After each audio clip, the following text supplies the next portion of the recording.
Welcome to the Simsbury Hall of Fame banquet for the class of 2021. Announced in 2020, class of 2021, and here we are in 2022. Masks, shots, postponements, actually sports terms. We have masks on football helmets, shots in field hockey and basketball, and Lord knows Mother Nature will give us plenty of postponements in baseball and softball every spring, so we're used to them anyway. But we are here. Our Sunday go-to-meeting clothes still fit. And we're finally gathering together to honor this class of 2021 after a wait of about a year and a half. It's actually been much longer for most of you. It's been decades in coming, so glad that you're finally here. For those who don't know me, I'm Jay Reynolds. I'm a Simsbury native. I am one of a handful of generations that has come through Simsbury High School, and proud to be among those folks. I spend my nights at ESPN. I spend my days, many of them on the softball field, either as an umpire or every spring up at Memorial coaching Simsbury High School. So I'm well aware of the tradition and the pride that we have in what Simsbury has, and I'm thrilled to be here to help honor some of that. Our athletic program, as you know, would not be where it is without the leadership that it has from our superintendent, Matt Curtis, the entire district staff, our Board of Education in town, Steve Petrina, the principal at Simsbury High School, Susan Healy, who makes everything work in the athletic office. I don't know how she does her job, but the guy who oversees it all, I will introduce now, and who, it's his vision in large part as to why we are here honoring the class of 2021 tonight, our athletic director, Jeff Pinney.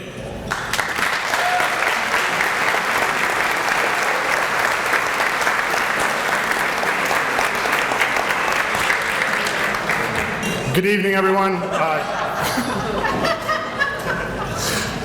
I love working with coaches, best senses of humor, most flexible people I've ever get to work with, and it's just a great thing to do. I just want to take a moment tonight to say thank you. As the last 2 years have taught us many, many things, one of the things that Mr. Petrina and I talked about prior to this year starting was we really need to reset culture at Simsbury High School. And the reason I want to say thank you is because the people who created the bar for that culture are in this room. So to the athletes, to the families, to the parents who supported those athletes, to people who came after the fact and just got to know what kind of special people they are, thank you for being here tonight. Thank you for contributing to the culture at Simsbury High School. And please know that it's something that we are trying very hard to build back up to the standard that you set it at. Because in the last 2 years, there was a lot of change, there was a lot of uncertainty, and we need to make sure that we build back what you did so well in building in the first place. So thank you for being here this evening.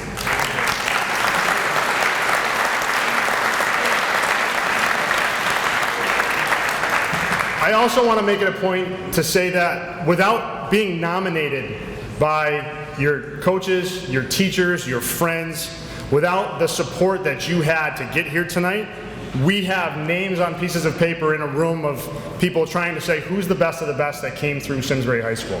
So please make sure that you thank those who nominated you. Know that we take nominations year-round. So as you think about who were the best people that you played with, what were the best teams that you've heard about, we want to continue to build this room, and this continues to get bigger and better every single year. We want to make sure that tradition and this trend continues in the right direction. So please nominate the other great teams that have come through Simsbury High School. Thank you very much. Enjoy your evening. Congratulations to inductees and your families. Can't wait to hear from you, and it's a pleasure to get to know all of you. Thank you.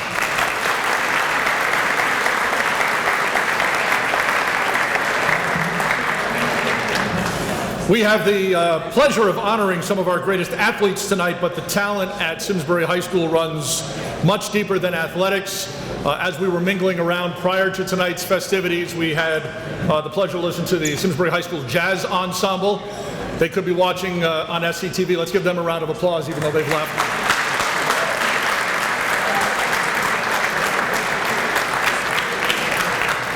And we don't make it a practice of just having random students up standing here out in front of you. We are here now to showcase the Simsbury Singers.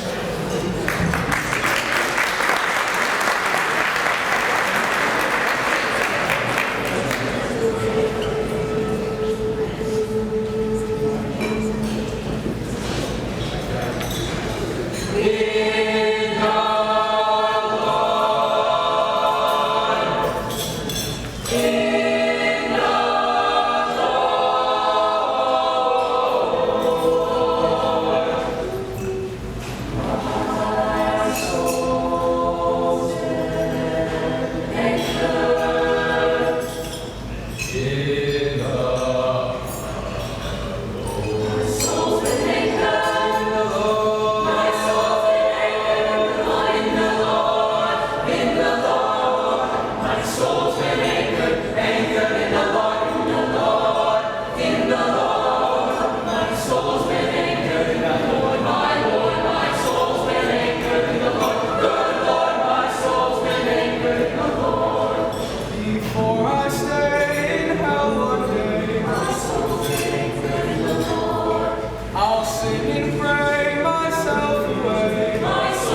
the Simsbury Singers.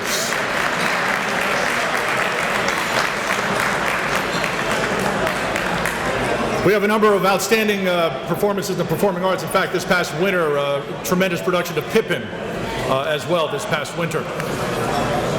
This evening is a culmination of a tremendous amount of work that goes largely unseen. The work done by our Hall of Fame committee. We give our Hall of Fame committee a round of applause.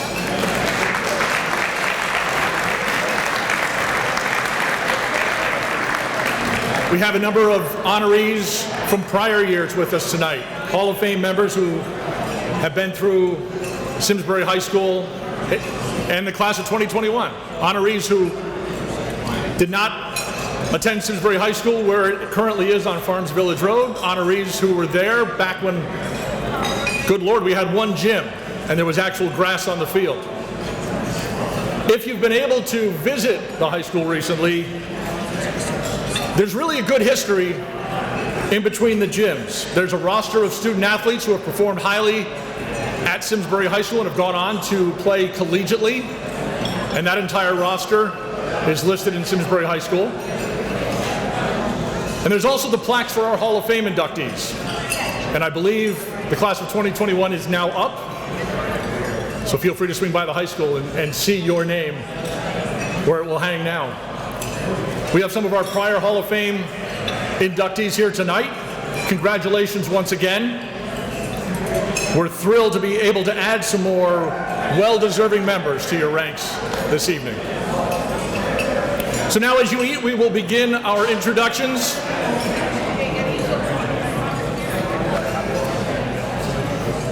And we will begin with the team that we're honoring this year. Teams, plural. We have a number of great programs at Simsbury High School. We see the championships listed on the walls in the gyms. Tonight, we honor field hockey. We're honoring a window of success in the 1990s that was rather impressive. Our 1997 team was 8-2 with 4 ties. 5th seed in the state tournament, they wound up as state co-champions. And that came on the heels of the 1996 team that went 12-1-1. The 2 seed in the tournament. They allowed 0 goals in the state tournament. They were also co-state champions. Nearly 4 dozen players were part of those 2 teams that we're honoring tonight, along with their coach, Pam Peterson Hammersmith. Congratulations, Simsbury Trojans 2021 Hall of Fame inductees, our field hockey state champs of 96 and 97. Pam?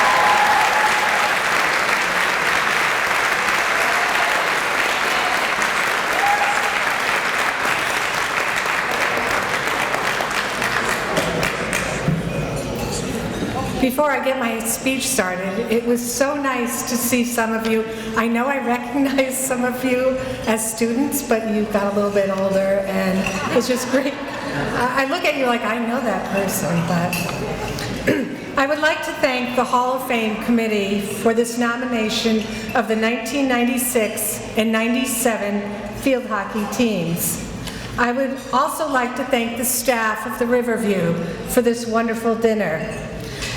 The girls, women now, and I are excited and flattered to be here tonight, and we congratulate all the other inductees who are being honored. The 1996 team was ranked 2 going into the state tournament with a record of 12-1-1. In field hockey, all 3 divisions play the state tournament at the same location. The location was Sacred Heart in Fairfield, Connecticut. Luckily, that year we had the first game. We left the high school so early that none of us got to read the newspaper. The sports preview predicted that the powerful Cheshire team would be highly favored. Cheshire was so confident that they were going to win that they even had t-shirts made up saying they were the state champions. After regulation play, we were tied 0-0. Then after 11v11 sudden victory and 2 mentally and physically grueling 7v7 overtimes, we were named co-champions. When there are co-champions, you need to flip a coin to see who gets the gold medal.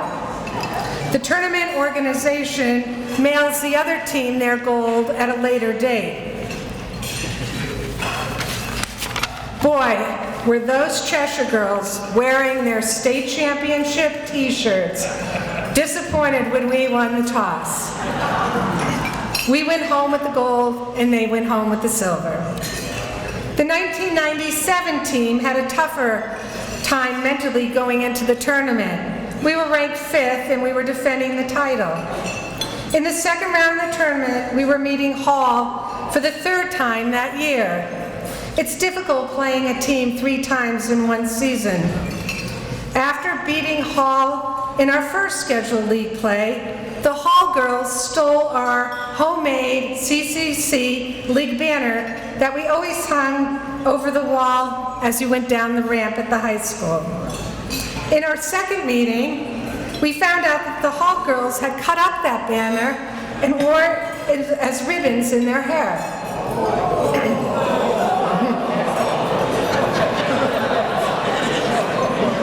We lost to Hall that game. Thanks to Ed Lynch, who was friendly with the Hall boys soccer coach, one of the Hall boys soccer team members admitted that the field hockey team had stolen the banner. As my coaching philosophy always went, I'd rather be lucky than good. We got lucky against Hall. First of all, we wanted revenge for taking our sign, and secondly, there was a snowstorm predicted the day we were playing our tournament game. It would be a home game for Hall, and we found out they were expecting a ton of fans. The tournament director moved the game to 12 to ensure playing conditions would be good. There was no turf back then. Hall had no fans, and we clinched our overtime win with the team's daunting determination, Becky Wolf shutting down their All-American midfielder, and Tiffany Lynch's powerful hit off a corner hit in overtime. The team went unscored upon for the rest of the tournament, and the girls went on to secure another state championship. These young women had a dream, and through overpowering dedication, the love of the game, a strong work ethic, some tears, and mostly wonderful times, they accomplished winning the first state championship and then back-to-back. Congratulations to everyone tonight, and the 1996-97 field hockey teams are honored to be inducted into the Simsbury Hall of Fame. Thank you.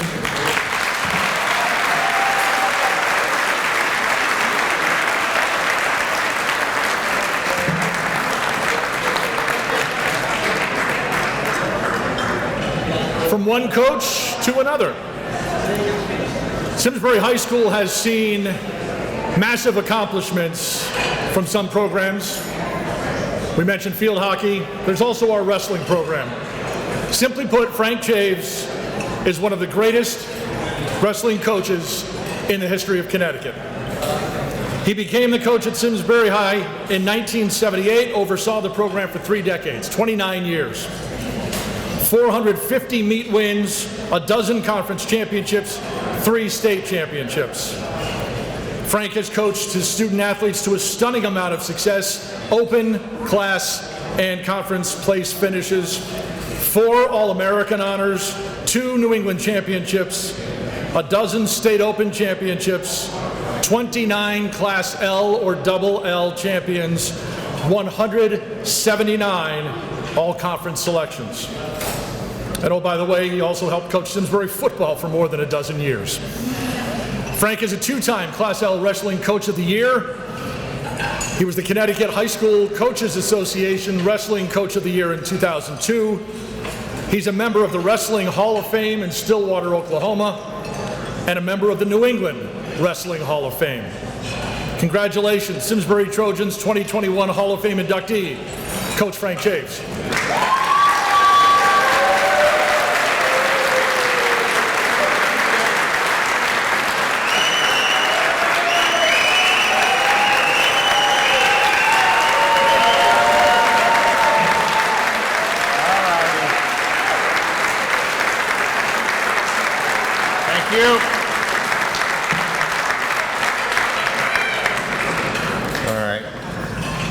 Sorry, I got to put these on, otherwise I can't see. All right, first I'd like to thank the committee, the Hall of Fame, for nomination into this prestigious assembly of athletes and coaches and community contributors. I'd like to especially thank Ken Pear, who's here. I'm sure that you put my name up for nomination, so thank you, Ken. I'd also like to congratulate the other inductees that are going in tonight. Some I did not know, some I did know personally, such as Tracy Hagan, who I've known since she was a 10 or 12-year-old little girl, when she used to come and watch George and John wrestle, and her older brothers. And I'm sure that George and John went home after practice and used Tracy as a wrestling dummy So they confirmed that tonight with me. We said yes, they did. I'm sure that toughened her up for her exploits later out in the athletic field. Also, I'd like to congratulate Kevin Moss.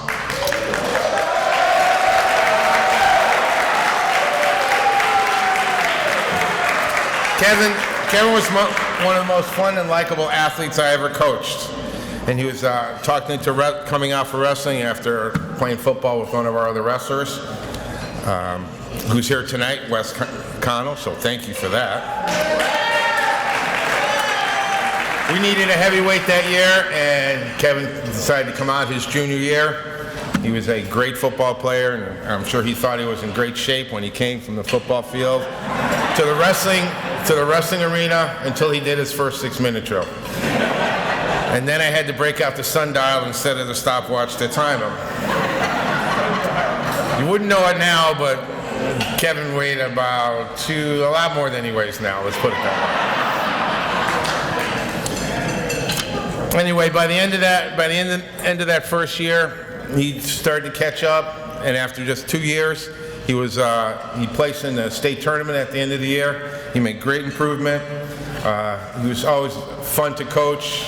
He always knew where Kevin was by his deep, and you'll hear it when he talks, his deep, low voice and his deep, low laugh. You knew where Kevin was at all time, and he had a great sense of humor. And of course, I'd like to congratulate Jack Wilson.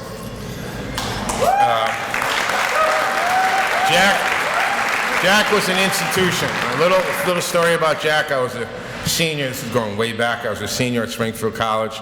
I was about to do my student teaching, and I picked Simsbury to do it at. And they told me up at the school, well, you're going to go and your mentor is going to be Jack Wilson. He's a great teacher, a great physical education teacher. You're going to learn a lot from Jack. So I'm all excited on the first day of school to do my physical education student teaching. I go down to the coach's office where Jack was. Jack takes his grade book, hands it to me, and says, "See you in 6 weeks." So I imagine that Jack's way of mentoring me was either sink or swim, and I did all right. I swam, and actually I used that lesson a year later when they asked me to take over the wrestling team, and I had no experience, so I was in another sink or swim situation there. I was a football coach, and they asked me to help out with the wrestling team or to take it over. I had 1 year in 9th grade of actually wrestling, and then I didn't wrestle in high school or college. I was basically a football coach. I told them I'd get him into shape. And I learned. I got some good assistant coaches. I went to wrestling clinics. I went back to my old high school to see my old football coach, who was also the wrestling coach, to get some tips. Learned from the other teams. Back then there were tapes. They were called these VCR tapes back then. I don't know if we have a lot of old people here, so you might remember those old VCR tapes, which you run them back and forth a lot and then they'd run out. But by watching those a lot and learning from the other moves, we slowly developed a program where we got better and better.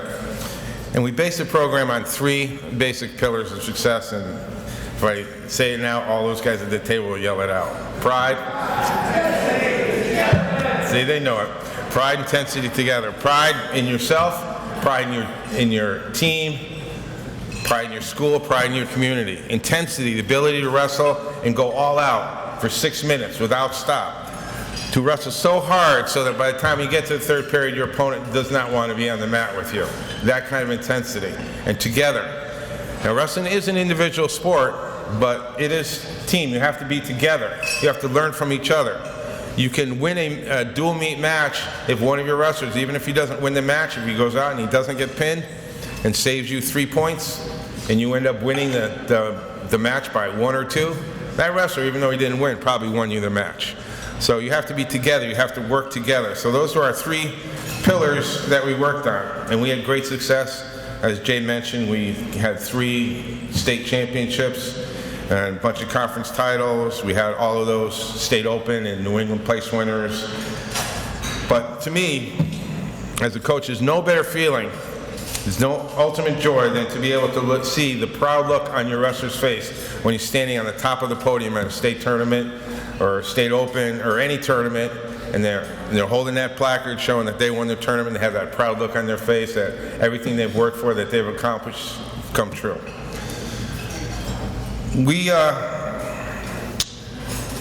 What made coaching at Simsbury most rewardable for me, and I'll touch on a couple of these points, was to watch a wrestler develop from a freshman who couldn't even line up correctly, didn't know where to stand on the mat, to become a state place winner or state champion by the time they finished. To watch a wrestler learn how to win with humility and lose with dignity. To watch a wrestler learn how to work with teammates, make themselves better, and in turn, make their teammates better. To have wrestlers learn, and I've already been told this tonight by some of my ex-wrestlers, that nothing is given to them, that only hard work and mental toughness will take you to the top of the podium. And to watch a team come together, have each other's back, pick up his teammates when he's down, and celebrate when he's successful. That made coaching most memorable for me. Sorry about that. Now, as we went through all the years that we've gone, we developed some traditions, and I'm sure some of these are their favorites. 6-minute drill, which nobody else did but us. Those lovely incline push-ups at the end of practice, where you had to hold it for a long time. Thursday night before the States, going over to somebody's house and watching Vision Quest. That's only for the wrestlers after 1982, when I think that movie came. Sorry about that, George. You weren't involved. The movie hadn't come out but when you were wrestling. And then the springtime banquets held outside. We used to wait and hold our banquets in April, so we'd have them outside at somebody's house, our end-of-the-year banquets. And of course, the ankle bands, which, well, let me explain to you, each Monday before the state tournament, each wrestler would get a band, an ankle band, to put around their ankle, and on it would be written PIT wrestler, and on that ankle band, they were to write down their goal, what they wanted to accomplish at the state tournament. And then they were to get it signed by every other wrestler going to the state tournament that week. And the rule was, not allowed to take it off, except for going in the shower. You're supposed to wear it all week. TJ told me if I didn't have props, it wasn't a good speech. Thanks, TJ. So basically, it looked like this. All right, just a little ankle band. All right, made up and rolled t-shirt. If these guys knew where those t-shirts came from, they probably wouldn't have worn them around their ankles or anywhere else. But I never told them, I just made them up. All right. So they would write down their goal and have it signed by everyone else on the team. And the idea was that when they went out there to wrestle, just before they went out and they took it off, it would be 14 against 1. Every other person that signed it, well, back then it was 13 weight classes, 13 against 1. You'd have all your teammates backing you and behind you when you stepped out on the mat. All right, so at the end of my speech today, I didn't want you guys to have all the fun, so I made up my own. And it says, PIT coach. And I have some Sharpies here that I will bring over to the table for you later so that I can have some memories later. How many of you guys still have yours? How many of you got, oh, look at all the hands going up. See, they kept them.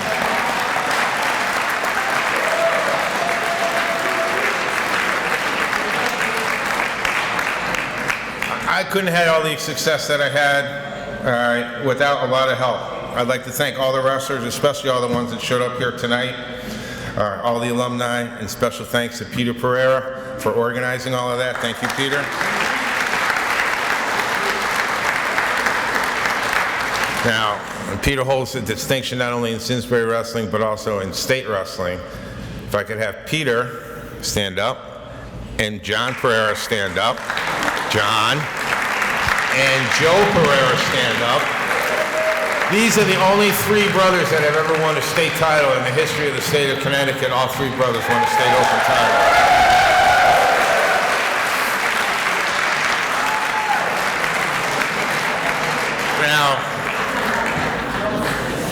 Now I've been asked through the years, which brother's a better brother? Although Pete did send me a letter once saying that he was the best one, so I will accept that. Thank you, Pete, for that. I also like to thank all the assistant coaches I had through the years, and a lot of you guys remember these names. We started with Joey Callahan and Mark Durham, Russ Sentner, Jack Gidney, Jared Johnson, who's here tonight, Andy Johnson, Brandon Carpy, and we had a bunch of other assistants. I'd like to thank all of them. I would also like to apologize to all my assistant coaches, because I can be stubborn and I'm not the easiest person in the world to get along with. And if you don't believe me, my wife is sitting right over there at that table. You can ask her.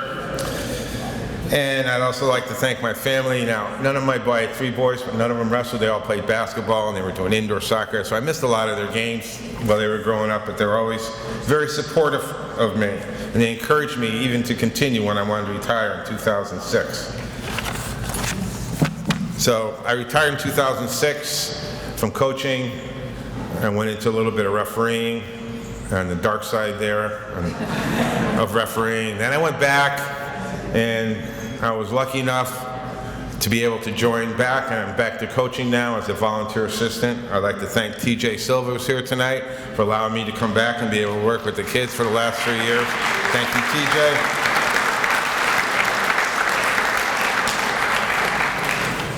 Now, in conclusion, I didn't write this. This was written by one of my captain's parents. We used to have the parents write articles for the Farmington Valley.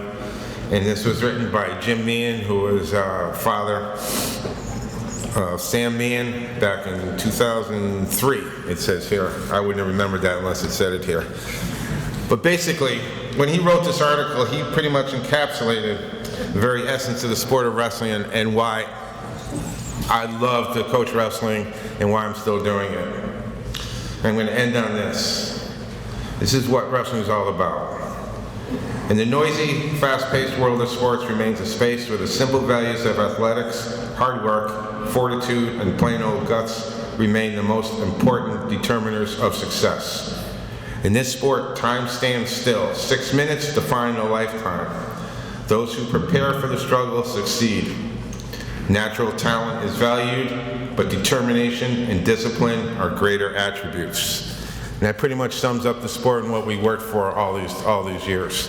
Thank you very much for the committee. Thanks again.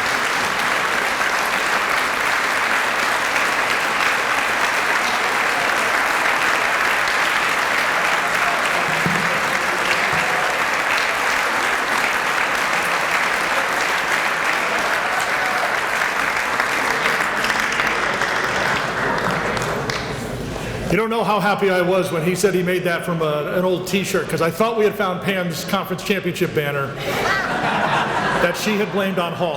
So now we come to the individual athletes. And again, you all have programs in front of you. Just going over some of the highlights from those programs for the benefit of those watching on SCTV and the new 4K camera, I'm told, that we have this year.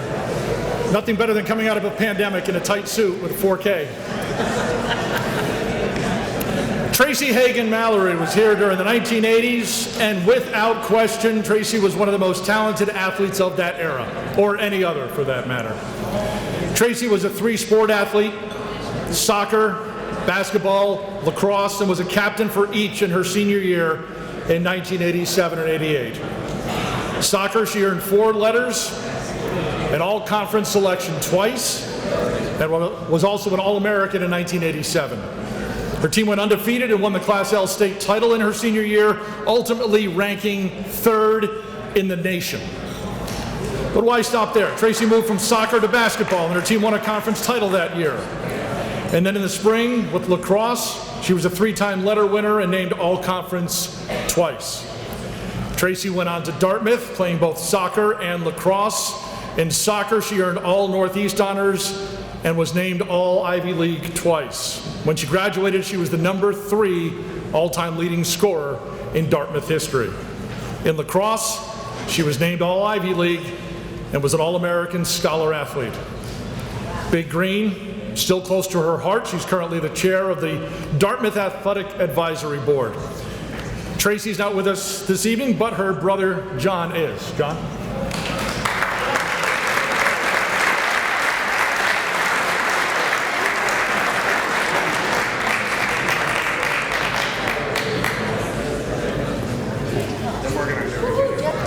Thank you. Kind of sucks being Tracy's brother, by the way.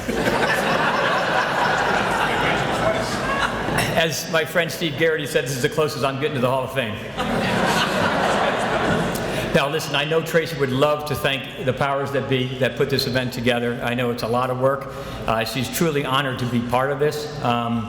She's disappointed she couldn't be here, and you'll see why. But I think most importantly,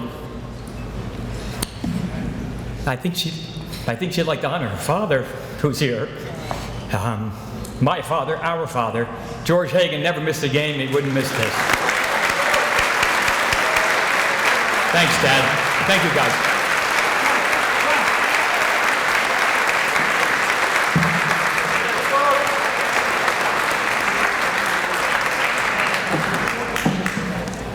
As John alluded to, Tracy did send a message, but it's 2022 and we always have trouble with technology, so we will get to that, but we will say congratulations, Simsbury Trojans 2021 Hall of Fame inductee from the class of 1988, Tracy Hagan Mallory. Congratulations, Tracy.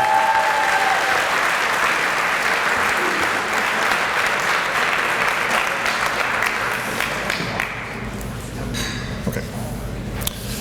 You may remember, stay with me here, you may remember the bad boy Detroit Pistons of the 1980s. They had Vinnie Johnson, he was the microwave. Brooks Robinson of the Baltimore Orioles, at third base, the human vacuum cleaner. In Chicago, the Bears had William the Refrigerator Perry, the fridge. All of them standout players, but we only associate one appliance with each of them. You're ahead of me. Then there's Bob Holloway, the guy who we've associated every appliance with for decades.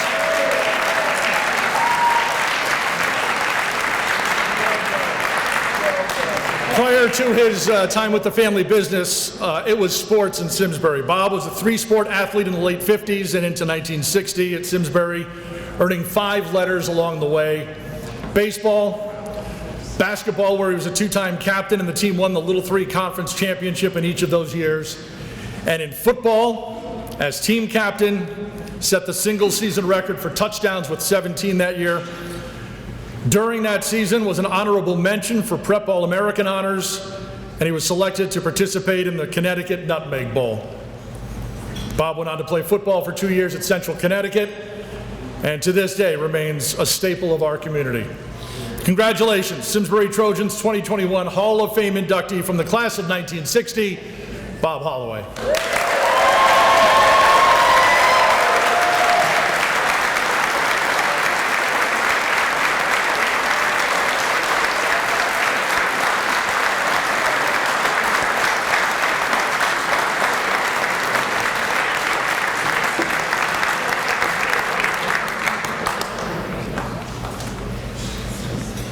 What a great night.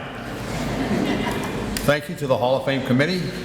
With added thanks to Michael Gallagher, Roger Coombs, and Doug Crampton for all the effort and time they put into promoting my nomination. I am so honored to accept this award, and it's wonderful to be able to share this moment with my friends and family. I started my athletic career in Little League back in 1951. To my knowledge, I was the first batter up in Simsbury Little League. My brother Carol was a shortstop, and I played second base. As the youngest and smallest, I had to prove I could play. I was picked for the All-Star team all 4 years of Little League and batted .717 my final year. I put my baseball career on hold until my senior year of high school, where along with Jim Bidwell, who was a first-year Hall of Fame member, and myself had a very successful year. I began my basketball career in 8th grade wearing a football helmet. I had an operation on my nose, and to this day, I don't know why I didn't have a nose guard. All I can say is when I drove to the basket, everyone got out of my way. I was captain both my junior and senior year, and along with many great teammates, we achieved 33 wins and 3 losses. I would also like to mention that on those teams we had both Bob Pulaski and Sam Pelcher, who went on to be captains at Central Connecticut State College. I additionally like to thank our coach Russ Scholes and fellow nominee Jack Wilson, who was student teaching at the time, just starting his career. I began my football career my senior year of high school. In my first game, I was only allowed to carry the ball 3 times. I scored on 2 of those carries because I quickly realized scoring a touchdown was better than getting tackled. We started the season by winning our first 6 games. However, we lost the final game of the season to Enfield, Connecticut. During the game, we had a few touchdowns called back. And it started to feel like we were not being treated fairly. About 4 months ago, I got a call from Bob Penfield, a Simsbury native and author, asking to interview me about the Enfield game. He is writing a book, How the Referees Fixed the Game Under the Influence of the Springfield Mafia. Really? In Simsbury? I can't wait to read the book. I would like to thank head football coach Rolly Morrison and assistant coach and personal friend, the late Perry DeAngelis. Following my senior season, I was invited to play in the Connecticut Nutmeg Bowl. I didn't get to play much, but through the block that allowed us to score a touchdown, the game ended in a 6-6 tie. I ended my football career playing 2 years at Central Connecticut State College, playing both halfback on offense and defensive back on defense. Following my time in college, I began slow pitch softball. We started out playing in an all-grass infield behind Henry James Memorial School. But with the approval from the Simsbury Recreation Committee, we moved the field to Weetag. With my desire to watch my son play Little League, I decided to see if we could have lights installed on the field. With help from many people, including Brother Carol Holloway, brother-in-laws Bill Longy and Charlie Hall, and Tom and Tim Vincent, the town agreed to move the field to Memorial Park, where lights could be installed. We had many fundraising events to pay for the lights, including a basketball game with the New York Giants professional football team. The good news is I got to watch my son play all his game. The bad news, he hated baseball and never played again. And now to the most important part of my speech, my family. My beautiful wife, Elsie, for 60 wonderful years.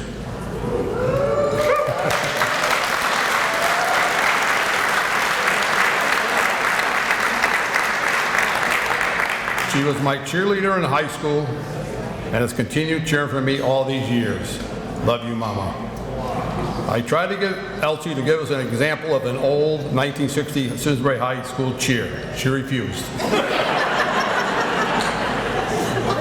Our 3 children later all attended and graduated from Simsbury High School. Robin, our daughter, was coached by Hall of Fame member Joan Sullivan. They won the state championship in field hockey in 1979.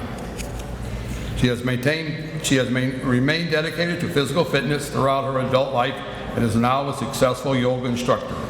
She continues to be an inspiration to the students and to us. She now lives in Ledyard, Connecticut, where she and her husband James raised 4 daughters.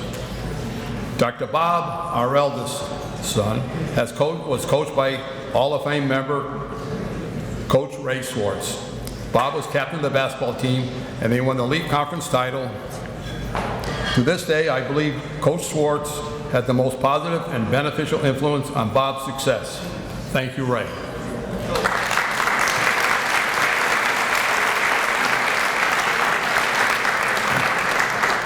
Dr. Bob now lives in Pittsburgh, New York, where he and his wife, Rose, raised twin daughters. Dr. Bob is now chairman of the neurology department at Strong Memorial Hospital in Rochester, New York. Finally, we get to our 3rd son, Gary.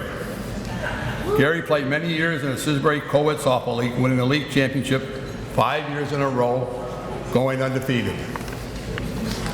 Gary has been working with me since he was a young teenager and now runs the family business, which my father started all those years ago back in 1948. He and his wife Mindy live in Simsbury They have 3 children who all attended Simsbury High School. In closing, I would like to mention I believe there is any better town to live in and raise a family than Simsbury, Connecticut.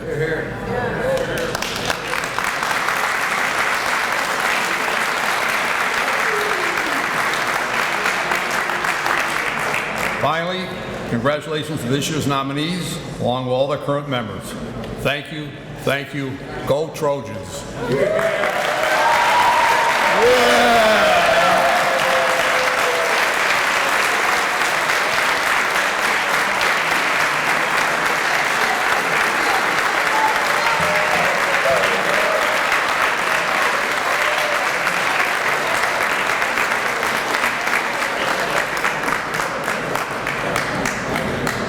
I'm told at this point we have a technician on the phone. We can hear the audio that Tracy has sent. We're still trying to get the video. So while we wait for that, I'm told dinner is ready. So they'll kind of instruct table by table. Help yourself to the buffet. And once you get your food, we'll continue with the inductions. Enjoy dinner.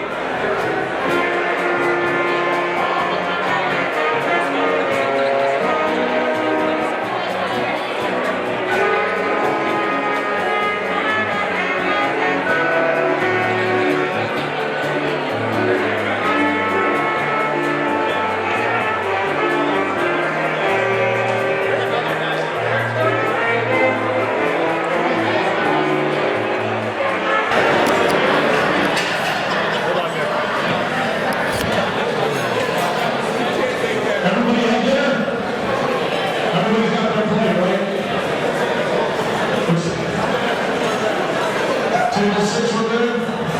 Table 7, table 14, got your dinner. Table 12, we're all eating. Everything's good. We're all good here. All right, while you're eating your dinner, we're going to continue with the program. We have the technology finally working, I'm told. We mentioned Tracy Hagan earlier.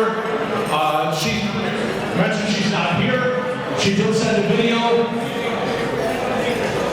And we've now waited about an hour for this. Better be good, Tracy. Tracy Hagan, class of 2021.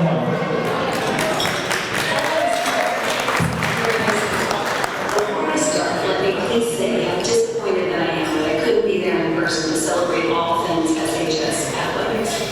It turns out that COVID couldn't keep me away, but apparently my bratty children's spring break plans could. I'm so sad not to be in the room with so many amazing old friends and family. I'm told to keep this funny and short, and since I'm not funny, I'll try to stick to short. First, a sincere thank you to the SHS Hall of Fame Board of Directors, Jeff Binney, my very good dear friend Steve Petrina, Doug Crampton, and everyone else who helped put this together. To be included in the same group as Jack Wilson and Coach Chavez and the other legendary athletes is a real honor. I was born with the ability to run fast, juggle a soccer ball, and score a few goals here and there on the soccer and lacrosse field. It was a genetic luck of the draw. But that's not the reason for my athletic success. I'm giving this speech and accepting this incredible honor today because of the community, the coaches, and my family that stood behind me every step of the way. From the early days, I was supported, encouraged, pushed, loved, and mentored by some of the best names in town. Going way back with the Connolly family, the Sinocori families, the Earharts, the Cinties, the Clappos, the Subcos, the Petrinas, the Spears, the McNallys, and the Andrews, just to name a few. One constant was Steve Petrina and his incredibly generous parents, Joe and Mary Lou. They were our neighbors and close family friends. I think I spent every summer day in their pool, and Steve was a part of every step of my athletic and specifically my high school experience. I remember him making fun of my perm in 11th grade, mocking my free throws from the corner of the gym, but always making sure I got to first period classes on time. He was always quietly and supporting and encouraging. My coaches and Simsbury High School administrators along the way were incredibly talented and dedicated. Peggy Earhart, Steve Bouchard, Marty Lisovic, Coach Franzel, Bob Broderick, and the incredible Pammy Sproul, to name a few. My coaches were looking out for not just me on the courts and on the fields, but in all aspects of my life. Simsbury High School allowed me to play 3 sports for 4 years, prioritize working hard in school, and live a balanced and really happy life. I had a feeling it was a special school when I was living it, but it's not until I've been out into the world that I truly understand its magic. But without a doubt, I'm here at this point in my life right now because of my family. Honestly, I think the Hall of Fame committee put every Hagen kid's name, Marcy, Deirdre, George, Grace, and John, in a hat and just happened to pick out my name. They were all the athletes I aspired to be: state champion wrestlers, football stars, field hockey phenoms, and the first girl to play town little league, cheerleaders, and extreme skiers. My brothers and sisters were everything to me, and they still are. And I'll never forget all of them standing on the sidelines in the fall of 1987, cheering me on as we beat Wilton and Christine Lilly to win the soccer state championships. George and Mary Claire Hagen were, and still are, legends. I honestly hit the parent jug part. I don't think they ever missed a soccer, basketball, or lacrosse game, not in high school and not in college. My dad and I would spend 15 minutes together on the sidelines after each game, analyzing and replaying every minute of the game. My mom, on the other hand, would wander down to the stands and say, "Great game, honey. Did you know that Mrs. So-and-so's daughter has a new boyfriend? And oh, by the way, did you win?" My dad will cringe when I say this, and I'm sorry, Dad, but he was a feminist before it became the in thing to be. He treated his sons and his daughters equally, and deeply believed and always told me that I could do anything I set my mind to. My mom taught me how to be kind, believed deeply in me, but also reminded me from time to time to get over myself and to know that the world was bigger than just me and my immediate surroundings. They offered the perfect combo of love, support, and humility. Thank you, Simsbury and Simsbury High School, for giving me so much. I'm a big believer in paying it forward, and I promise that I've really tried to take what Simsbury High School, and my brothers and sisters and parents have given me and invest it back into my kids' current schools and communities. I grew up with incredibly strong women showing me the way, legends like Mary Lou Petrina, Peggy Earhart, and Mary Claire Hagen, who led their communities and schools by example with hard work, creative and clever brains, quiet grace, and a deep love of life. To them and all of you, thank you, and I promise to pay it forward.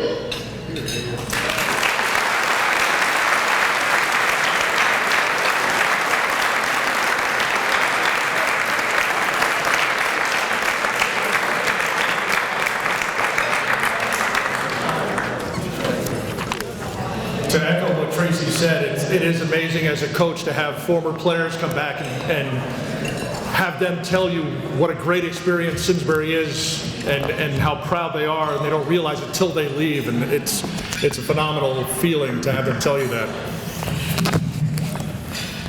Sorry, SCTV, that's going to sound bad there.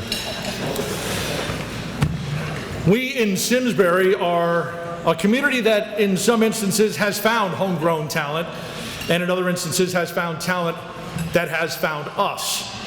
Kevin Moss came to Simsbury.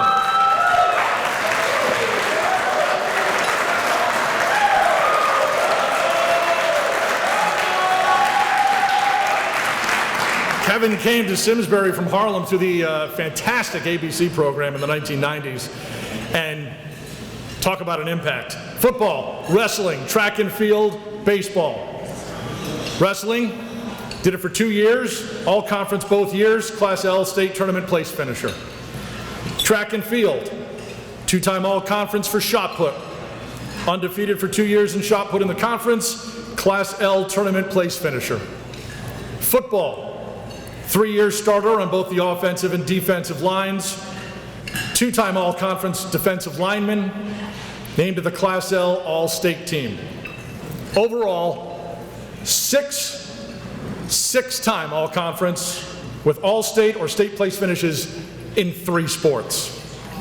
After Simsbury, a 4-year starter in football at Lafayette, multiple team honors there, 3-time All-Patriot League left tackle, honorable mention All-American in 2002, played semi-pro ball in the Austrian Football League, currently serves as a collegiate football official in the Missouri Valley Conference. Congratulations, Simsbury Trojans 2021 Hall of Fame inductee from the class of 2000, Kevin Moss.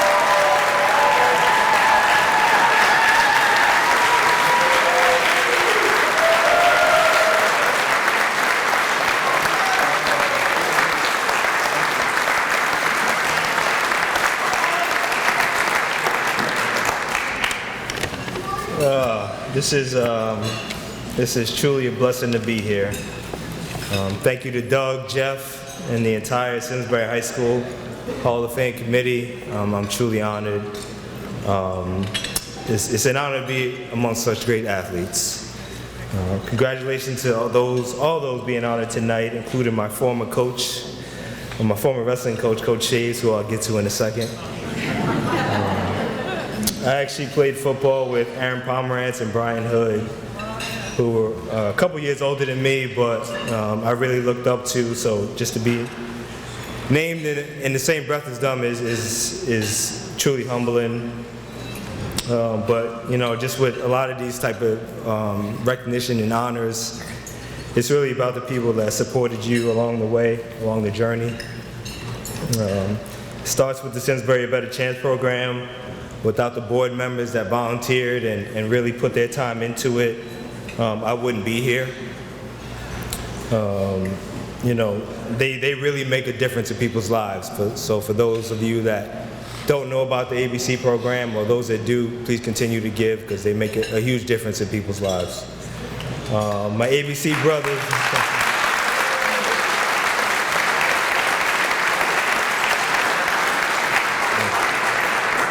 My ABC brothers, Dwayne and Raphael, are here tonight.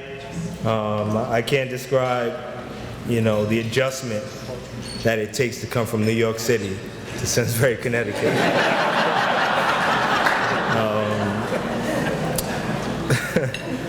But the reason we can function in Simsbury, in the Simsbury world, was because we could go out, we could go to school, we would do what we got to do, but when we came back home, it was like New York City was right there, and that made us feel so comfortable.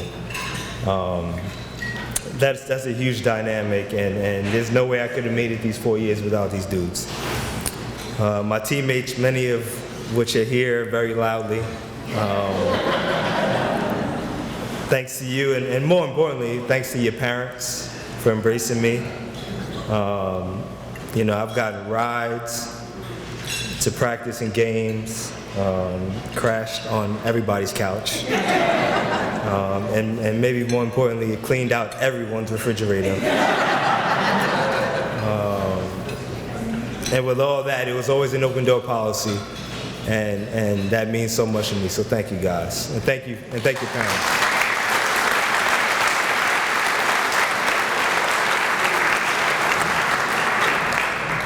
My coaches, Coach Grace, Coach Welkley, Coach Dakin, Coach Shaves, Coach Cohen, Schwartz, they pushed me when I didn't want to be pushed. No one deserves more credit than Coach Shaves.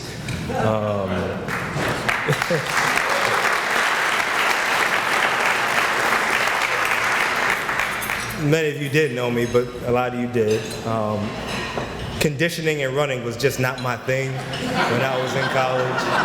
And somehow Coach Shaves got me to wrestle, and he got me running up and down those steps, and just for that alone, he's a Hall of Famer. Coach Welkley, I don't think he's here tonight, but you know, he was relentless on me, and that, you know, he made me realize how important it was to be in shape, because not only was it important for yourself, but it was important for your teammates. And quite honestly, that's what made me the athlete that I was in college. So I thank him as well. My man, Coach Dakin, you know, it's no coincidence that his name is Kevin as well. You know, he went above and beyond to look out for me when Coach Welkley and Coach Grace was kind of getting on me. You know, he really would pull me aside and just give me those positive words. The reason I got accepted into Lafayette was because of him. He was the one cutting up tapes back when we had VHS, and he was the one that reached out to coaches, and essentially that's how I got to college and got a chance to play Division I football. So thank him so much.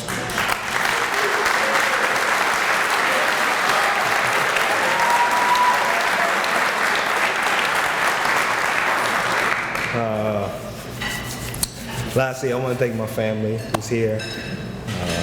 They're always there to support me, whatever it may be, even my wife, who actually thinks this award is for her.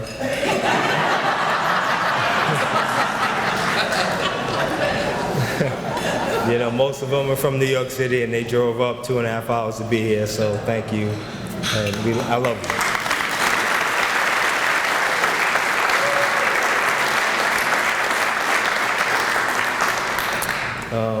Without question, I have to acknowledge my mother, who passed back in August. She's the reason I am the man I am today. She is the one who researched Simsbury A Better Chance, and she made the ultimate sacrifice, sending her only child away at 13 years old to make sure I had every opportunity to succeed.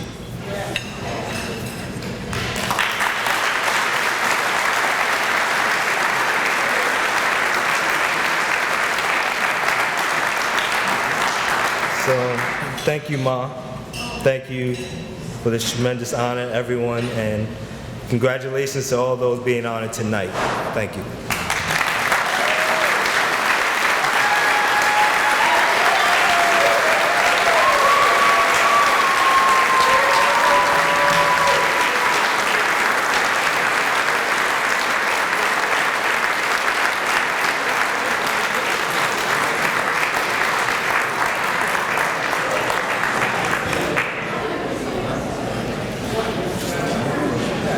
I have to admit, as I listen to all these speeches, I take something from everything. And as good as Kevin's was, what I took from it is running and conditioning aren't my thing.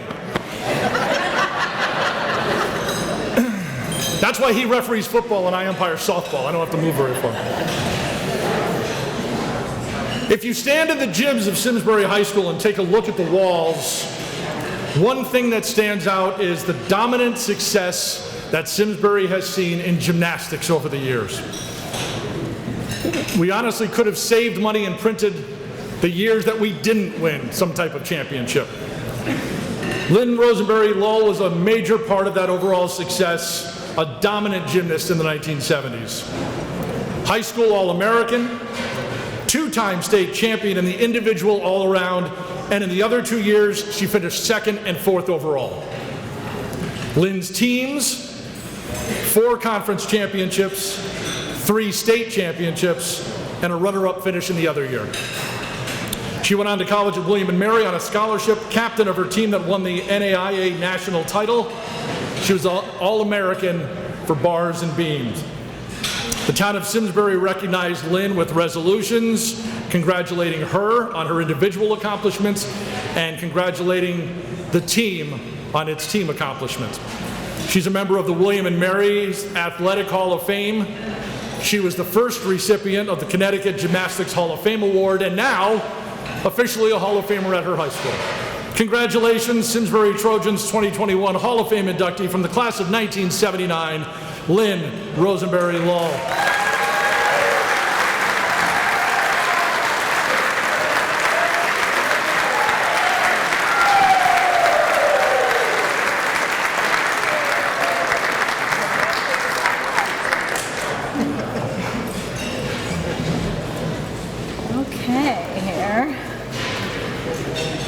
Adjust this a little bit. There's Kevin, so tall. Okay, got it? I forgot she's a gymnast. Yeah, I have heels on though. I have big heels on. Okay, thank you for this very special honor tonight. It's so nice to meet Principal Petrina and Athletic Director Jeff Penny, the Hall of Fame directors, and the other inductees.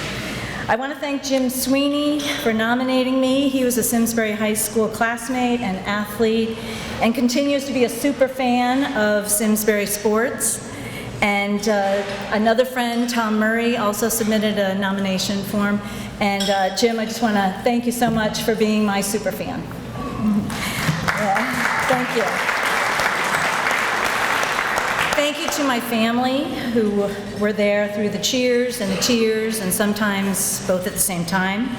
With me tonight is my mom, Sue Manis, who was that all-important parent chauffeur that all young athletes need. And also here tonight is my husband of 35 years, who himself was a high school track star and college athlete with me at William & Mary. My family moved to Simsbury when I was 10, and I tumbled into the sport of gymnastics at Latimer Lane Elementary when I tried out for the gym show. A few months later, I saw Olga Korbut on TV in the 1972 Olympics and knew that was the sport for me. So I went on with the help of many exemplary coaches, including Chuck Ford himself, a Hall of Fame inductee, with his teams in his days, but he was my coach in the early days before he founded the Gymnastics Training Center in Simsbury and before he coached at the high school. Our beloved coach in my day was Jera Smith Barrett, who has since passed, and she led a dynasty that Chuck continued after I left. I found so much fun and friendship with my teammates. I admired and relied on them greatly. I have to admit, though, that I was quite jealous of their perfect S-shaped ponytails, while I was stuck with stick-straight hair that didn't hold a curl, and I eventually just cut my hair short to be done with the whole ponytail problem. The coaches I had throughout my career certainly developed us as athletes, and they really cared about us as people. This was critical for me because I was experiencing significant change and upheaval in my life. My sport kept me grounded, focused, and happy, and my coaches provided support and guidance. My collegiate coach at William & Mary actually knew less about the sport than we did, but she knew more about life and balance and what it takes to accomplish great things. That kind of coaching boosted our confidence, our morale, and our joy in the sport, and eventually led us to a national championship. I was lucky to have life coaches before that was even a thing that people paid for. Sports can be a huge influence that changes the trajectory of a person's life. I have no doubt that gymnastics did that for me in a positive way. I have to acknowledge that my sport has faced much negative media attention in recent years. I'm one of the lucky ones. I came through it unscathed by the controversies, scandals, and crimes that have tarnished the sport. Gymnastics, for me, was my safe sport place. I don't know where I'd be without its steady and grounding influence. When it was time for my gymnastics days to end, it was a shockingly abrupt ending because it's just not a sport you can take into adulthood. Maybe wrestling is another sport like that. You just don't say, let's do a pickup game of, But I was able to take all that gymnastics taught me about mind, body, and spirit and apply it to my adult life. The lessons still serve me well. For example, when I'm standing up here or on a golf tee or in front of my classroom with people waiting and watching, I just think back to being up on a beam in a leotard, all alone, no one to throw the ball to, no one to call in a play, just the judges staring. I can do this. It's the positive mental attitude, the guts to stand alone, and the trust in the preparation that makes a difference.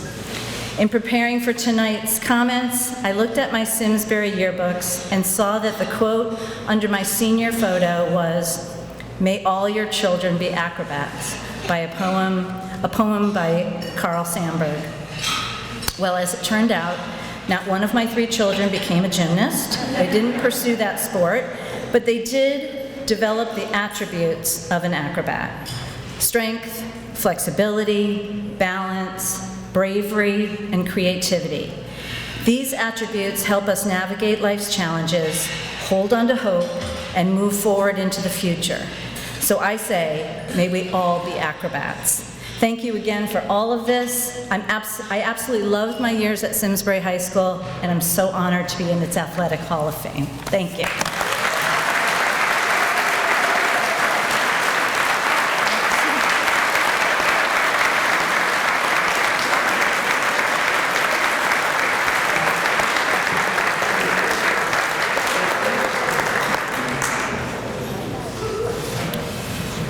As you probably noted, we have Hall of Famers at Simsbury who have accomplishments in multiple sports, and we have others who excelled in one sport, who they did one thing and did it really, really well. Bob Smith ran, and he's one of the most decorated athletes to come out of Simsbury. Cross country, 3-year varsity letter winner, all conference on a team that won a conference title. 3rd place finish in the Class L state championship. Track and field, outdoor state champ in the mile run, outdoor state champ in the 880-yard run. At the time of his graduation, Bob held the Simsbury High School record in 5 individual and 2 relay events. In his senior year, he also placed 3rd at the Golden West Invitational in California, was a 2-time national champion, winning the 880 and 880 relay. After Simsbury, Bob went to LSU, 2-time All-American, 8 SEC championships, set the SEC records in 3 individual events and 1 relay team event, set the LSU records in 3 individual events and 3 relay team events. He won events in the Kansas, Drake, and California relays, and the Prefontaine Classic in Oregon. Bob took part in the Olympic trials in 1972 and 76, a member of the 1972 U.S. National Juniors team, won the 800-meter run in the 1972 USA-USSR meet. Bob is a member of the LSU Athletic Hall of Fame and now also here in Simsbury. Congratulations, Simsbury Trojans 2021 Hall of Fame inductee from the class of 1971, Bob Smith.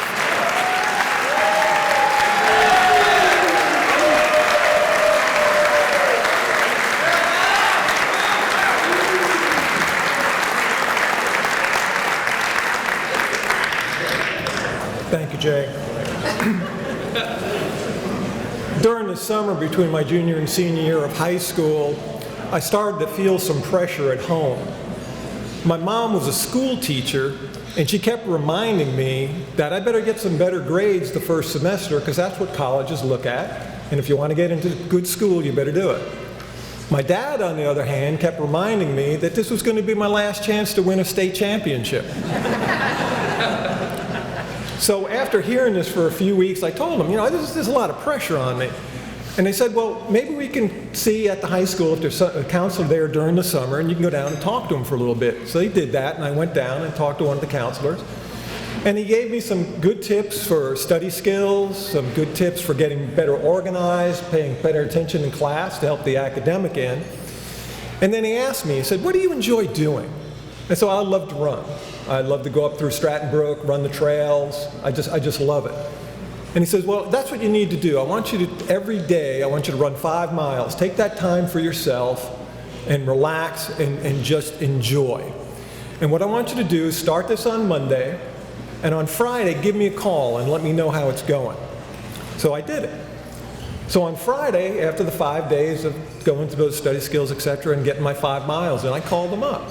And he says, well, how are things going? I said, well, I think those study skills are really going to help. I think I'll see some improvement. And he says, are you getting your running in? I said, yes, sir, 5 miles every day. And so how are things at home? He says, I have no idea. I'm 25 miles away.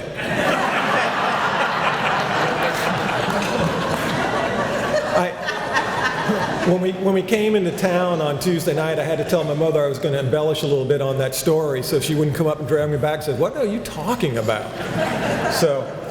But athletes at all levels need support, no more so than high school athletes, because you cannot get it done without your family support. You know, many of us that are inducted today are 3-sport athletes, so a few days after school starts, you start practice. And after fall sports are done, you get a couple of days off, you start winter sports. And then you get a couple of days off, you start spring sports. Well, somebody has to get you about 170 days a year. And with 3 other siblings in the family, that takes a lot of planning. My dad traveled a lot, and my mom had the 3 younger kids and all, but they made sure that every single day I was able to get to practice. And that being said, needing the support network, I want to kind of briefly introduce the people that are sitting at my table. Starting with Shane Smith, my brother's youngest son, and his girlfriend Macy Pellegrini. They're students over at Hand High School. Shane plays on the football team, Macy plays lacrosse. Abby Smith is a school teacher now in Denver, Colorado, and we were talking about it before we came out here, that starting with my mom and then myself, Abby makes like 48 consecutive years of a Smith in public education, so that's really cool.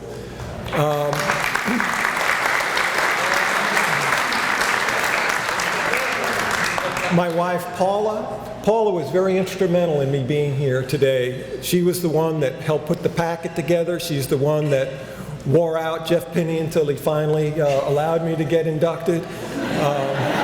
But she was really great, and she's probably the happiest person here tonight because I told her that if I got inducted, I wouldn't tell any more of my high school running stories. So she was thrilled over that.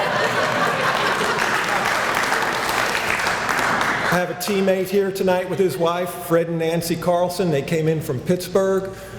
Fred was a teammate of mine for 3 years. He was also the co-captain of the 1972 Simsbury High School cross-country team that won the first state championship for track and field or cross-country in Simsbury history, so I'm honored to have him here tonight.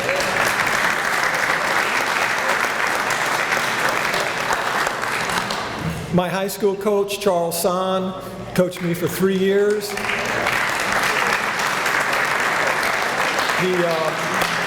He definitely taught me a lot more than just, how to run around in circles quickly. He taught me the importance of, being at practice every day, ready to participate. And he gave me the honor my senior year. Back in those days, in high school track, you could only run one event over the half mile and above. So I always ran the 440, and I would run either the 880, the mile, or the 2 mile, and he always put me against whoever the stud on the other team was. And that sharpened me up and made me the state champion I came, because every week I had to perform. There were no off meets for me, and I appreciate that, Coach San, and that eventually got me an opportunity to go run for LSU. My brother, Tim Smith. Tim was a 1983 graduate from Simsbury High School. He didn't participate in any sports, but he did play in some great rock and roll bands when he was in high school. He is still in a band today called the Greyhounds, so if you're down in southern Connecticut and you see the Greyhounds are playing somewhere, stop in and see them. And Tim, you owe me $20 for the plug. Now my mom and dad. My dad passed away last February, so he's watching, but he's not here in the room tonight. They were my biggest fans and supporters. And like I said, my mom couldn't always come to the meet because she had the 3 other kids to take care of and make sure they got to where they needed to be for their activities, but my dad was at every single meet. Even during the summer, we would go over to Newington, and they'd have, on Mondays, they'd have these little road races where about 30 guys would show up. But you might be lining up against Amby Burfoot or Bill Rogers, and those guys won the Boston Marathon. Or you might run against John Vitale, who won the Manchester Road Race a number of years, or other high school athletes who had gone on to college and were state champs. And you run against these guys. And then on Wednesday, they'd have track meets. Because what happens when you get to be a high school athlete and you get some renown, you forget very quickly that you're still a very small fish in a very big athletic pond. And so going to those things kind of kept me humble. But it also helped me because you warm down with these guys and you talk to them about training, and runners share. This is what I do for a workout. This is what I try to do. This is a strategy for my races. So all those things help. But I couldn't have done it without the support of my parents. And so, Mom and Dad, I dedicate this induction to you guys because I couldn't have done it without you, definitely.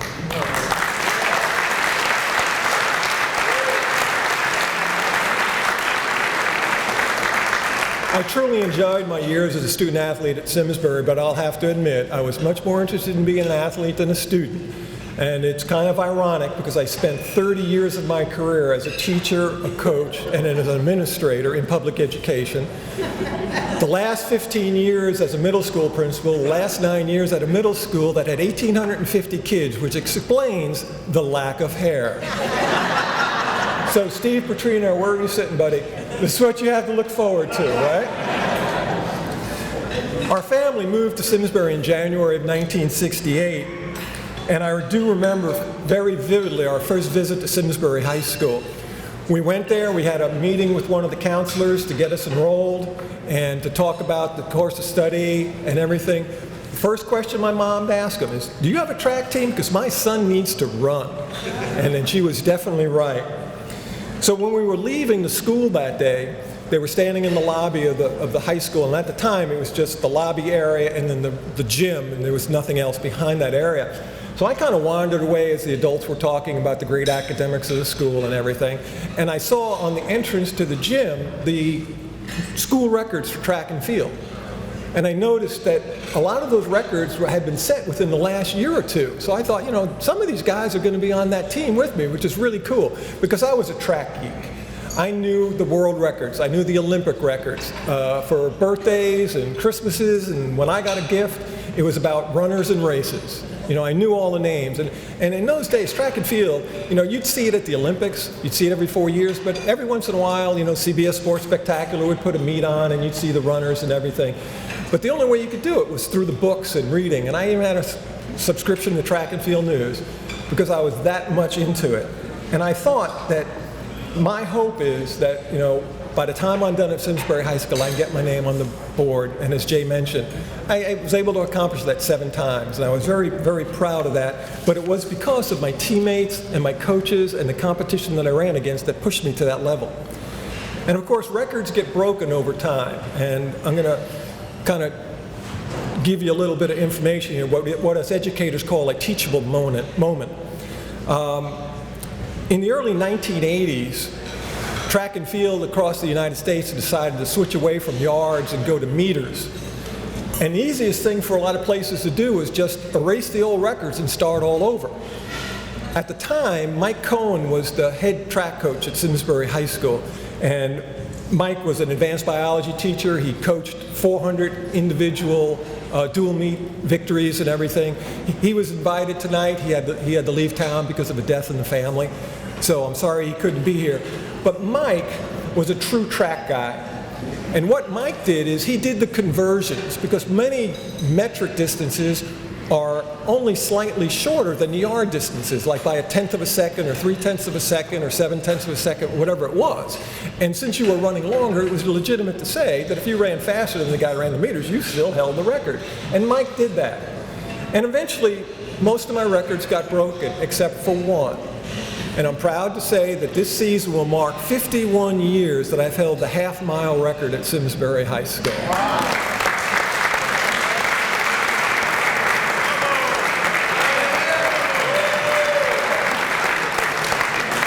And one of the biggest compliments that I ever got from a fellow Simsbury High School athlete, I had come back to see Coach San one year. It was probably in the early 80s and all. And I didn't realize at the time, but I was going to get ready to meet another track geek. So I was walking into the building, and I saw this young man walking out, and he was going over to the track, and he was obviously a runner. And I said, excuse me, is Coach San out on the track, or is he still inside the building? And he said, well, no, sir, he had a meeting over at the junior high, because he taught science over at Henry James, and wasn't going to be at practice today, but he'll be here tomorrow. And being the polite young man that he was, he said, can I tell him who came to see him? I said, well, you tell him I'm going to come back tomorrow. My name is Bob Smith. And he looked at me and goes, the Bob Smith? He knew the record board, which was a great thing. So when I went home that night and told that story, my mom laughed and my brothers and sisters laughed. And my dad, who was also Bob Smith, he didn't laugh. And he looked at me and he said, son, I'm the Bob Smith. And he was. So being involved in education gave me a great opportunity to give back to the sport that I loved so much and got so much out of. It enabled me to travel across the country, around the world, compete internationally. And coaching middle school and high school track was great. The middle school kids were great because you could get them to learn the proper things to do, how to warm up, how to compete, how to cheer for your teammates, how to cheer for other people that weren't your teammates. High school kids was great too, because you could coach them up a little bit more and maybe prepare them for a college experience. And when I was coaching in the 90s, coaching high school, one of my runners had been on this new invention called the internet. And he said, you know, Coach, I looked you up last night, and I saw what you did at LSU. He says, can you still run those times and run those distances? And I thought for a second, and I looked right at him, and I said, son, yes, I can. I can run those times, and I can run those distances, but I can't do them at the same time anymore. So I'm going to leave you with one short story that happened to me when I was about 11 or 12 years old. A man came up to me at a baseball game, and he had seen an article in the local newspaper. And it was an article about me, about a track meet that I had run in, and it might have even had a picture of me, which was pretty heady stuff. There wasn't any YouTube in those days, of course, and you know, you rarely got on TV at that age, of course. So I was, you know, this story in the newspaper. And he said, can I give you a piece of advice? And I said, yes, sir. You know, what do you have for me? And he says, never tell people how good you are. Let them tell you. So I want to thank Steve Petrina, Jeff Pinney, Doug Cranfam, and the induction committee for telling me and all my fellow inductees how good we were, and for letting us hear the applause one more time. Thank you.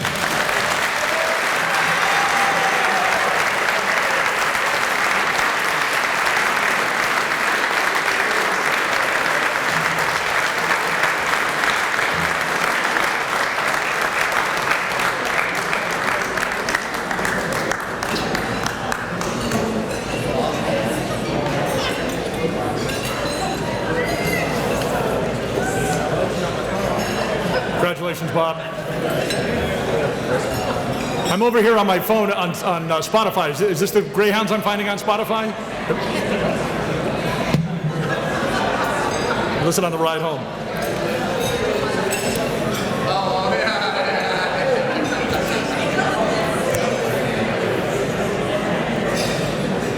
There are times when someone walks through the doors at Simsbury High School and it is the start of one heck of a legacy.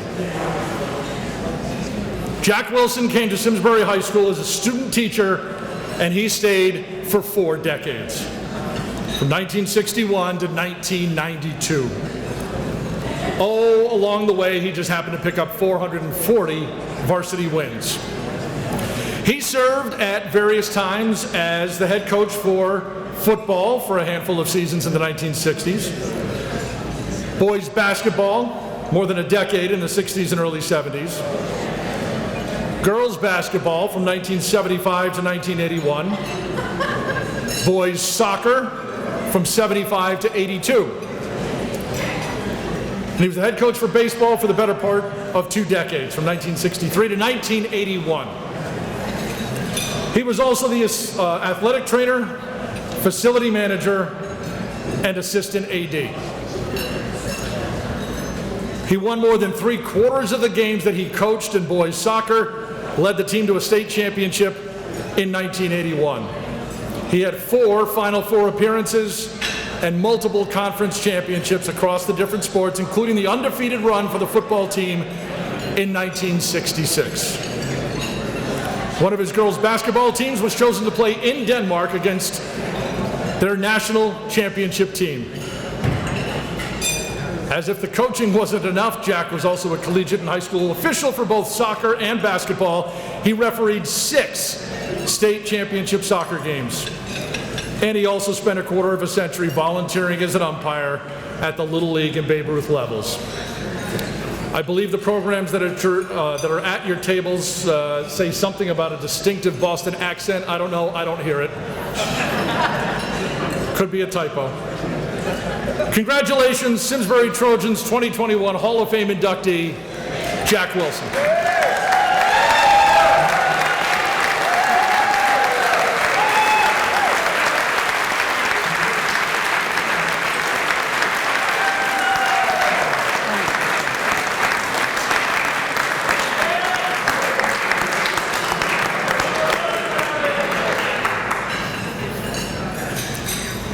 Thank you for those kind words, Jay.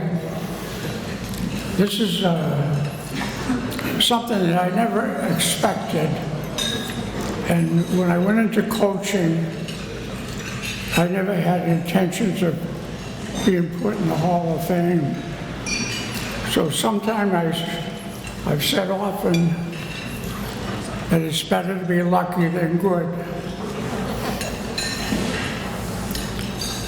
I have a message for Frank Shaves.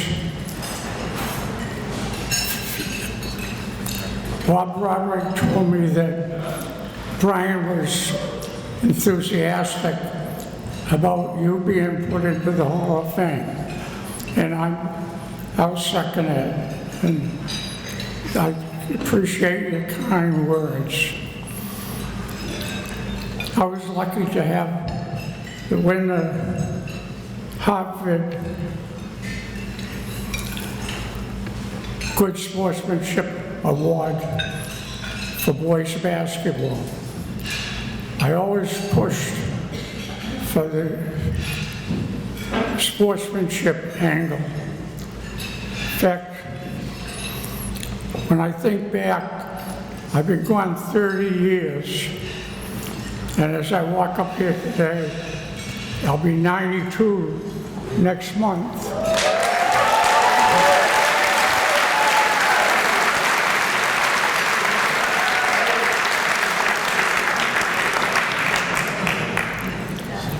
Football and baseball teams never had a player rejected.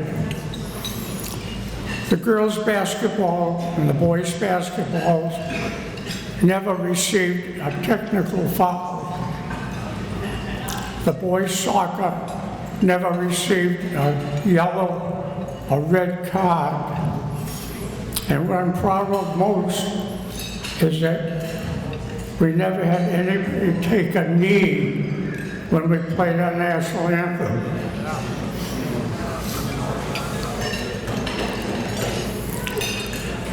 Remember, if you can't be a highway, then just be a trail. If you can't be the sun, be a star. For it's not by size that you win or lose. Just try to be the best of whatever you are. Thank you very much.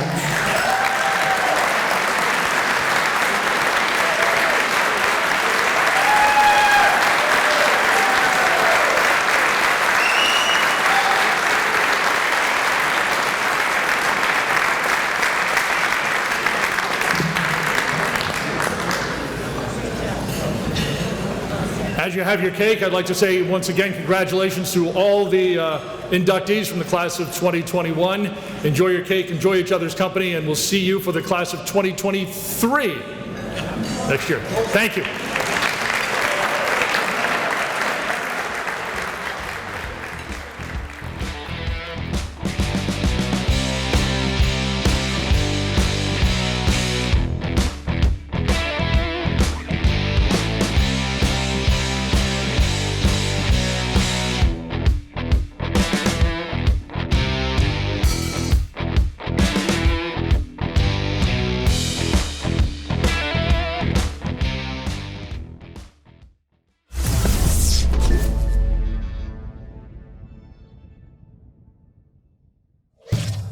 Funding for Simsbury Community Television is provided in part by contributions from viewers like you. Thank you.